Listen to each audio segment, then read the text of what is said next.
CM Dhami ने हरिद्वार में 235 करोड़ रुपए की गंगा कॉरिडोर परियोजनाओं का किया शिलान्यास। कुंभ और कांवड़ यात्रा को मिलेगा आधुनिक इंफ्रास्ट्रक्चर।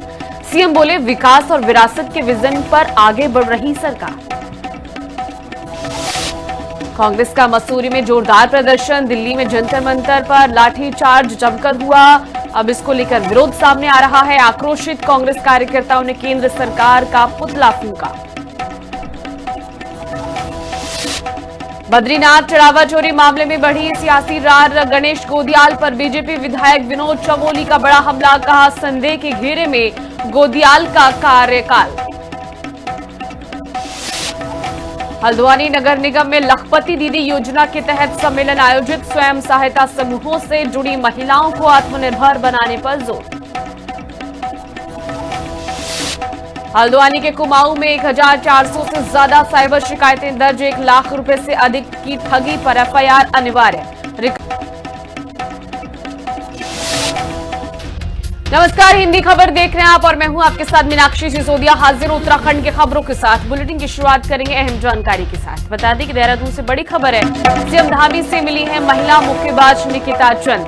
काजल फारसवाड़, आरती धारियाल मिली है। निकिता चंद, काजल फारसवाड़ ने रजत पदक जीता। अंडर 23 एशियन बॉक्सिंग में चैंपियनशिप में उन्होंने ये पदक जीता है।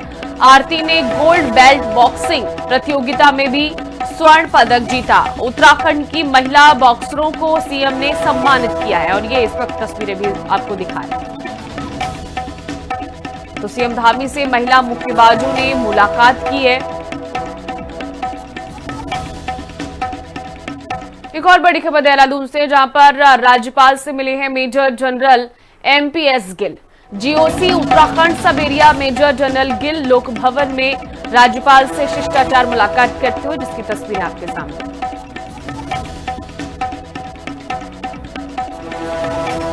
तो लोक भवन में राज्यपाल से शिष्टाचार मुलाकात की है मेजर जनरल एमपीएस गिल ने और ये शिष्टाचार मुलाकात की तस्वीर आपको दिखा रहे हैं। GOC Uttarakhand sub area major general Gill ने मुलाकात की है। लोक भवन में पहुंचकर राज्यपाल से रूबरू हुए हैं। बढ़ते आगे, 12 सूत्रीय मांगों को लेकर उत्तराखंड बेरोजगार संघ ने देहरादून में सचिवालय कूच किया। प्रदेश के कोने कोने से पहुंचे सैकड़ों युवाओं ने सरकार के खिलाफ नारेबाजी की। प्रदर्शनकारियों को रोकने के लिए सचिवालय से पहले भारी पुलिस बल तैनात रहा। बैरिकेडिंग पर पुलिस और प्रदर्शनकारी युवाओं के बीच तीखी झड़प देखने को मिली।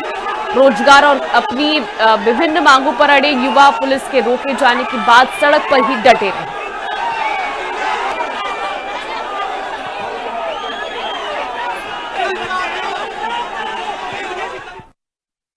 दिल्ली के जंतर मंतर के बाद अब उत्तराखंड के युवा जो हैं वो सड़कों पर उतरते नजर आ रहे हैं। युवाओं की कई सारी मांगे हैं जिनको लेकर आज बड़ी संख्या में प्रदेश के अलग अलग हिस्सों से युवा राजधानी देहरादून पहुंचे हैं, जहां पर सचिवालय कूच करने के लिए निकले हैं। आपको तस्वीरों में दिखाऊंगी कि कई सारे युवा जो हैं वो बैरिकेडिंग पार करके बैरिकेडिंग के ऊपर जाकर बैठ गए हैं। और ऐसे में, क्योंकि जैसे मैंने कहा कि प्रदेश के अलग अलग हिस्सों से लोग आए हैं, तो जिस तरीके की संख्या है, पुलिस बल भी उतने ही बड़ी संख्या में जो तैनात किया गया है। सामने आपको तस्वीरें दिखाऊंगी कि आज सैकड़ों की संख्या में जो युवा है प्रदेश के अलग अलग हिस्सों से यहाँ पर पहुंचे हैं। 12 सूत्रीय इनकी मांग है। कई सारी भर्तियां ऐसी हैं जिनके लिए लंबे समय से जो युवा हैं वो तैयारी कर रहे थे। कई बार पेपर लीक हो जाता है, कई बार भर्तियां जो है वो निकाली नहीं जाती है। युवा कह रहे हैं कि उनको छलने का काम किया जा रहा है और उनकी मांग है कि या तो खुद मुख्यमंत्री या तो उनके जो निजी सचिव हैं या फिर जो अभी इस पद पर है कि वो उनकी समस्या का समाधान कर पाए, उनको यहाँ पर आना चाहिए। यहाँ पर आप देखेंगे कि पुलिस बल पूरी तरीके से तैनात है और पुलिस बल ये कोशिश कर रही है कि सचिवालय कूच करने से उन्हें रोका जाए। इसीलिए बैरिकेडिंग लगाकर पुलिस बल ने उन्हें सचिवालय से पहले रोक दिया है। लेकिन युवाओं का कहना है कि हम यहाँ से हिलने वाले नहीं हैं। हम लोग यहाँ तब तक बैठे रहेंगे जब तक कोई हमें लिखित में आश्वासन नहीं देता है। और ये जो बड़ी संख्या है यहीं पर सड़क पर बैठ चुकी है और ये मांग कर रही है कि कोई आए, हमारी मांगे सुने, उसके बाद हमें लिखित में आश्वासन दे, उसके बाद ही हम लोग अपने अपने गंतव्यों की ओर वापस लौटेंगे। तो कहीं ना कहीं अब दिल्ली के बाद उत्तराखंड के अंदर भी इस तरीके का नजारा देखने को मिल रहा है, जहां पर युवा मुखर हो गए अपनी मांगों को लेकर और प्रयास कर रहे हैं कि सरकार उनकी सुने। और ऐसे में अब देखने वाली बात होगी कि क्या इस बड़े कूच के बाद कोई असर पड़ता है, क्या कोई लिखित में आश्वासन देने के लिए इन छात्रों के बीच पहुंचता है। देहरादून से कैमरा पर्सन इलियास अहमद के साथ में शुभांगी भट्ट, हिंदी खबर। तो उधर दिल्ली के जंतर मंतर पर छात्रों पर हुए कथित लाठीचार्ज के विरोध में मसूरी में कांग्रेस कार्यकर्ताओं का गुस्सा फूट पड़ा। शहर कांग्रेस कमेटी के बैनर तले कार्यकर्ताओं ने पिक्चर पैलेस चौक पर केंद्र सरकार का पुतला फूंका और जमकर नारेबाजी की। प्रदर्शनकारी नेताओं ने कहा कि छात्रों की आवाज दबाने के लिए बल प्रयोग करना लोकतंत्र के लिए दुर्भाग्यपूर्ण है। कांग्रेस ने युवाओं के हक की लड़ाई जारी रखने का ऐलान किया है। देखिए, जो लोग जंतर मंतर में बैठे थे, हमारे सोनम वांगचुक जी और उनके समर्थन में जो बच्चे, पढ़ने वाले बच्चे, उनके पेरेंट्स, उनके समर्थक जो बैठे थे, पुलिस ने जो है उनके सामने जो पहले तो सोनम वांगचुक को उठाया और उनको चाइना राइजर बताया, फिर बच्चों को जो है वहां पर उन पर लाठीचार्ज किया। निहत्ते बच्चे 12 साल, 14 साल, 18 साल, 20 साल, उनके समर्थक या 50 साल के क्यों न हो, उन पर लाठीचार्ज किया और आरएस के गुंडे, आरएस के लोग उस पर जो है डंडे लेके पुलिस में खड़े थे और उन पर लठ बजाए और उनको पाकिस्तानी कहने का प्रयास किया। ये दुखद है। देखिए, जो आज हमारे दिल्ली में जो जंतर मंतर पे जो हमारे युवा और हमारी जो बेटियां जो है बहुत लंबे समय से अपनी शिक्षा के प्रति नीट पेपर के जो लीक बार बार हो रहा था उसके पक्ष में बैठे हुए थे, तो शांतिपूर्वक एक प्रदर्शन हो रहा था और सरकार से मांग कर रहे थे।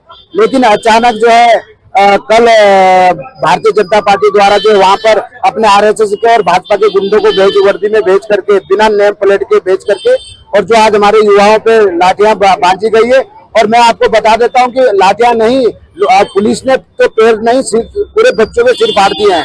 और जो सोनम वांगचुक जी जो वहां पर अपना जो अनशन पे बैठे थे उसको जबरदस्ती उठाया गया है। देखिए, कल आपने देखा होगा पूरे भारत को कल का दिन इतिहास में काला दिन के रूप में याद रहेगा। कल किस तरह जंतर मंतर पर युवाओं पर लाठियाबाजी गई, वो हमारा देश का भविष्य है जिन पर आज लाठियाबाजी जा रही है। एक युवा 18-20 घंटे की पढ़ाई करता है, पढ़ाई के प्रेशर में रहता है, उधर अपने माँ बाप की तरफ देखता है जो उनको कर्जे पे लेकर कैसे भी कर वो पढ़ा लिखा रहे हैं, सिर्फ इस सपने के साथ कि हमारा बच्चा पढ़ लिख कर कोई अधिकारी बनेगा, कोई डीएम बनेगा, एसडीएम बनेगा। लेकिन आज उनके सपनों को कुचला जा रहा है। निरंतर वहां पर युवाओं के द्वारा अनशन, सत्या हिंसा के मार्ग पर चलकर वहां अनशन किया जा रहा था। सोनम वांगचुक जैसे वैज्ञानिक द्वारा वहां पर भूख हड़ताल की जा रही थी। वहां हमारी पिथौरागढ़ की एक बेटी है नेहा, जो लगातार 20 दिन से वहां पे भूख हड़ताल पर बैठी है। लेकिन ये सरकार गूंगी बहरी है, इन्होंने उनके साथ कोई संवाद स्थापित करने का काम नहीं किया। देखिए, एक नारा जो आजादी की लड़ाई में बना था कि जोर जुर्म की टक्कर में संघर्ष हमारा नारा है।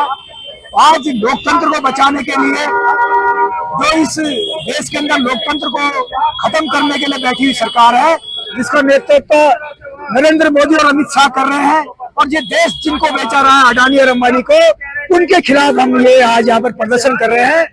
दिल्ली में जो छात्रों का शांतिपूर्ण आंदोलन था, वैज्ञानिकों और छात्रों का जो शांतिपूर्ण आंदोलन था, गांधीवादी तरीके से जो चल रहा था, उसको कुचलने का जो इन्होंने कुत्सित प्रयास किया है, उसके विरोध में आज हम सब यहाँ पर हैं।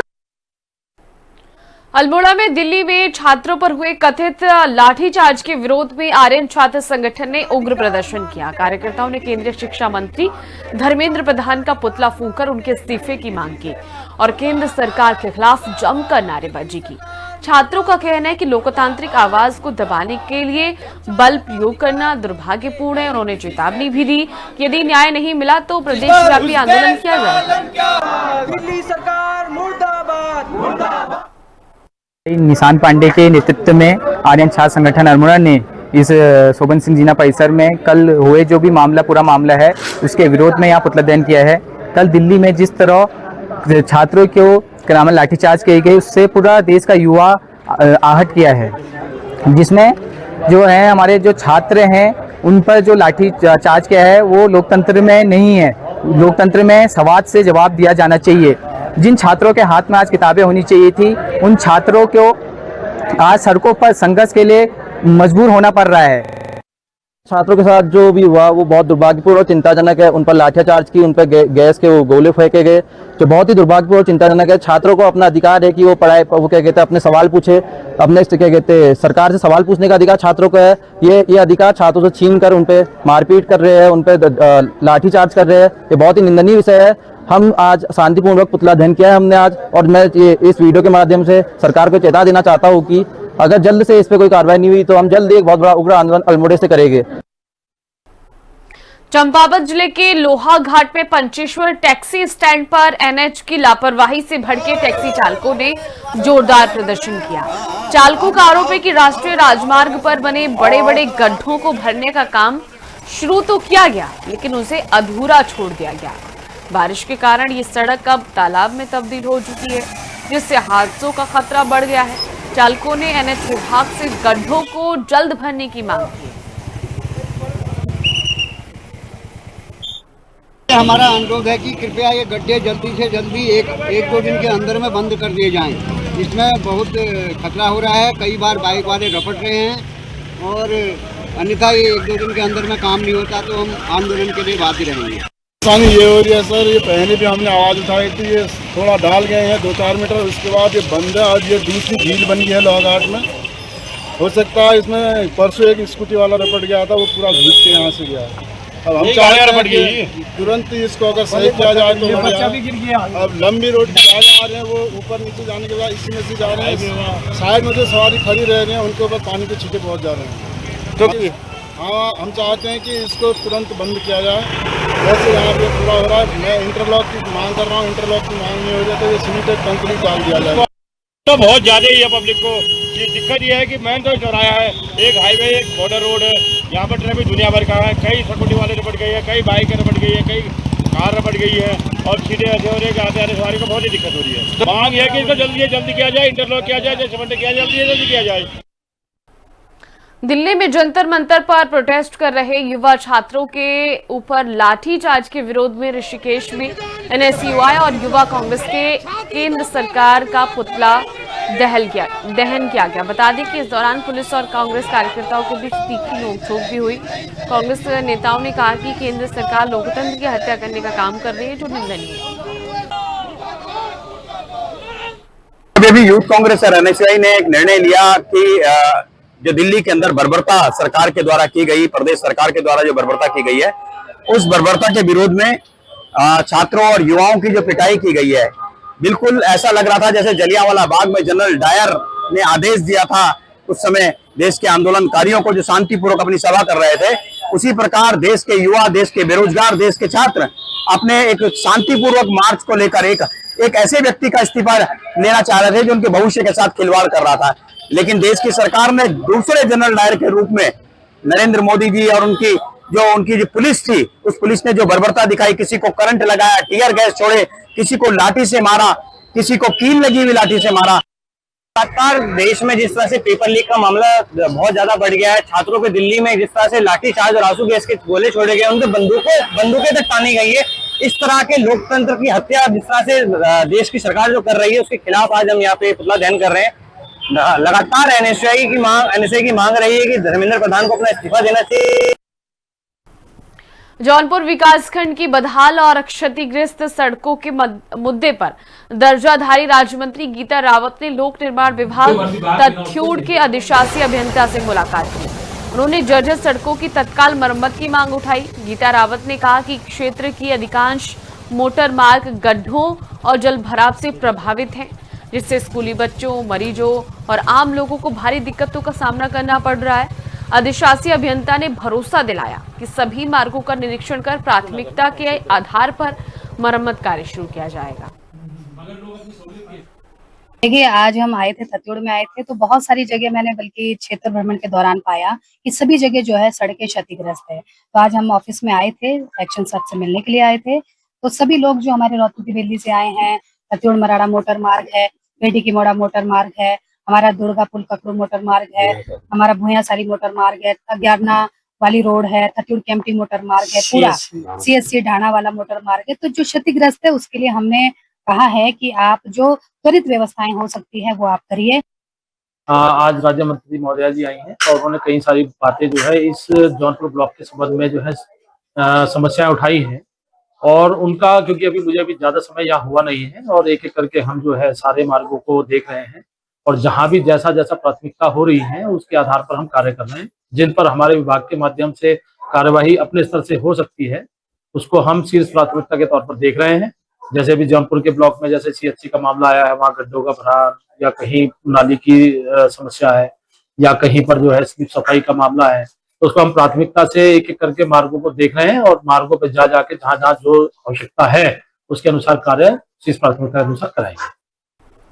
उधर मौसम विभाग के अलर्ट के बाद टेहरी में यात्रियों की सुरक्षा की दृष्टि से प्रशासन ने जगह जगह रुकने के लिए स्थान बनाए हैं। रुके यात्रियों को किसी तरह की परेशानियां ना हो, इसके लिए जिला प्रशासन काम कर रहा है।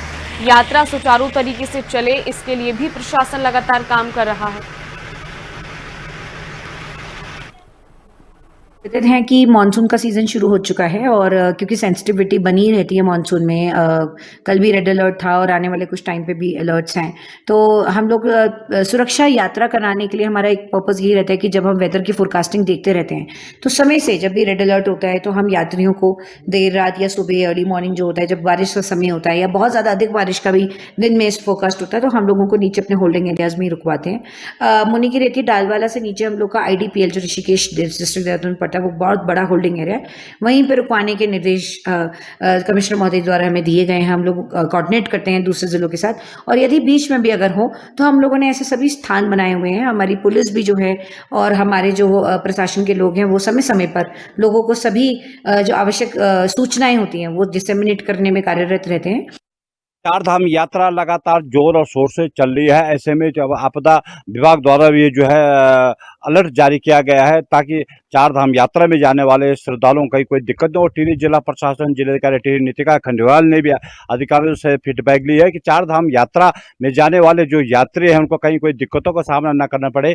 अगर मौसम अगर खराब रहता है, कहीं बारिश होती है, तो चार धाम यात्रा के जो मार्ग हैं उन जगहों पर जो है जगह जगह उनके ठहरने की व्यवस्था प्रशासन स्तर से की जा रही है। लगातार प्रशासन हर समय जो है यात्रा अच्छी हो, सुगम हो, इसको लेकर यात्रियों को कहीं कोई दिक्कतों का सामना न करना पड़े। लगातार प्रदेश सरकार से लेकर टिहरी जिला प्रशासन भी सहयोग की बात कर रहा है। और लगातार जिस तरह से ऋषिकेश, देवप्रयाग, मुनि की रेती जो क्षेत्र है, सबसे बड़ा जो क्षेत्र है वो चार धाम यात्रा का टिहरी से ये होके गुजरता। ऐसे में जिला प्रशासन का कहना है कि अलर्ट होने के बाद जो है चार धाम यात्रा में जाने वाले यात्री अपनी सुरक्षा रखें, और साथ में प्रशासन द्वारा भी अपील की जाती है कि चार धाम यात्रा में कहीं अगर बारिश होती है, कहीं आपदा आती है, कहीं सड़कें बंद होती है, उस भी ध्यान में रखकर वो काम करें। तत्काल उनके रिस्पॉन्स टीम वहाँ पहुंचेगी।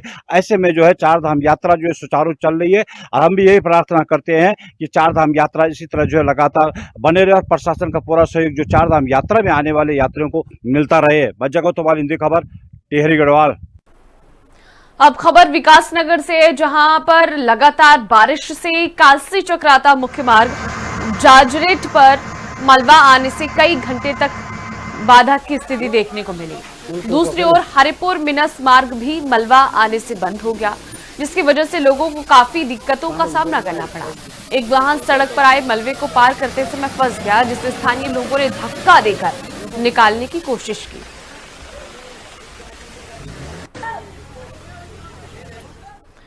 उधर नैनीताल जिले में लगातार हो रही बारिश और संभावित आपदा को देखते हुए जिला प्रशासन पूरी तरह अलर्ट मोड पर है। संभावित सभी विभागों और चौकियों को सतर्क रहने के निर्देश दिए गए हैं। भूस्खलन संभावित क्षेत्रों में पहले से JCB मशीनें तैनात की गई हैं ताकि सड़क बंद होने की स्थिति उनमें तुरंत उन्हें खोला जा सके।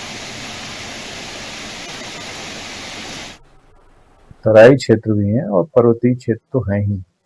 पर्वतीय क्षेत्रों में जब बारिश बहुत ज्यादा होती है तो पर्वतीय क्षेत्र भी प्रभावित होता है, और पहाड़ों से आने वाला पानी जो है तराई क्षेत्र को कहीं न कहीं अपने लपेट में लेता है। तो ऐसी स्थिति में सभी को अलर्ट मोड में रखा गया है। हमारी बाढ़ चौकियां संवेदनशीलता से काम कर रही हैं। प्रोन जो हमारे जोन है आपदा के दृष्टिगत, भूस्खलन के दृष्टिगत, वहां पर हमारी JCB तैयार हैं, उनके ऑपरेटर्स 24 घंटे तैनात रहते हैं। छोटी मोटी जो भी सड़कें बंद हो रही हैं तात्कालिक रूप से उसको खोल दिया जा रहा है।